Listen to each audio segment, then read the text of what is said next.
కొడాలి నాని ఒక fire brand. ఆయన నోటి నుంచి వచ్చే ప్రతి మాట ఒక ఆయుధంలా ఉండేది. ప్రత్యర్థిని తాకేది.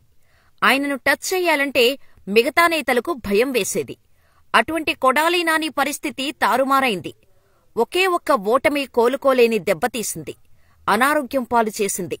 ఇప్పుడు ఆయనకు అత్యంత ఇబ్బందికర పరిస్థితులు ఎదురయ్యాయి. పొలిటికల్ గా ఇప్పట్లో యాక్టివ్గా అయ్యే అవకాశం లేదు.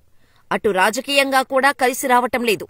ఇప్పటివరకు తనతో కలిసి నడిచిన చాలామంది వైఎస్సార్ కాంగ్రెస్ పార్టీ నేతలు రాజకీయాల నుంచి తప్పుకుంటున్నట్టు ప్రకటించారు.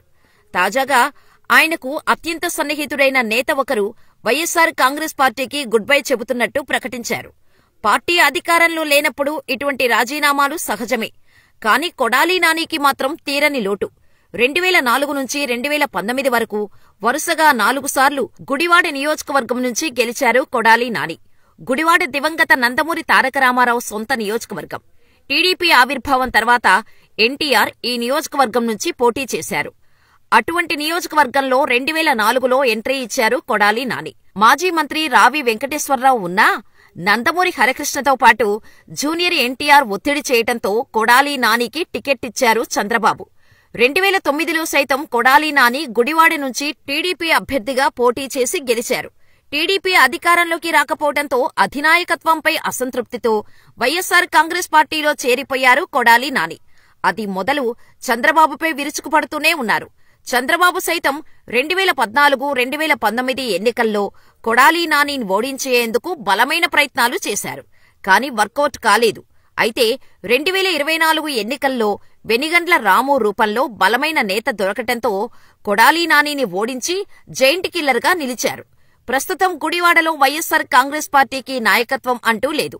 కనీసం పట్టించుకునేవారు కూడా లేరు. కొడాలి నాని అనారోగ్యం బారిన పడి ఆస్పత్రిలో చికిత్స పొందుతున్నారు.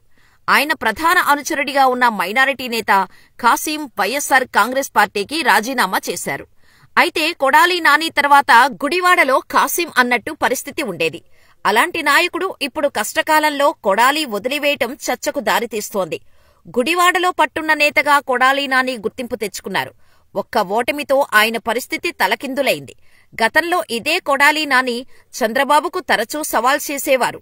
దమ్ముంటే గుడివాడ వచ్చి పోటీ చేయాలని సవాల్ విసిరేవారు.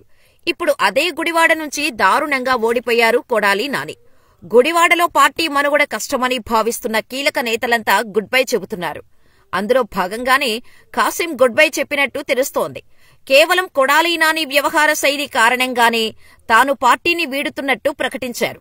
ఎన్నికల్లో ఓటమి తర్వాత కొడాలి నానిలో చాలా మార్పు వచ్చిందని ఆయన నిందించారు. ఎన్నికల అనంతరం పార్టీని వదిలేశారని విమర్శలు గుప్పించారు. అయితే ఇప్పుడిప్పుడే అనారోగ్య పరిస్థితుల నుంచి కోలుకుంటున్నారు కొడాలి నాని. మరికొద్ది నెలల్లో ఆయన యాక్టివ్ అవుతారని వైఎస్సార్ కాంగ్రెస్ పార్టీ వర్గాలు చెబుతున్నాయి. మరి ఏం జరుగుతుందో చూడాలి.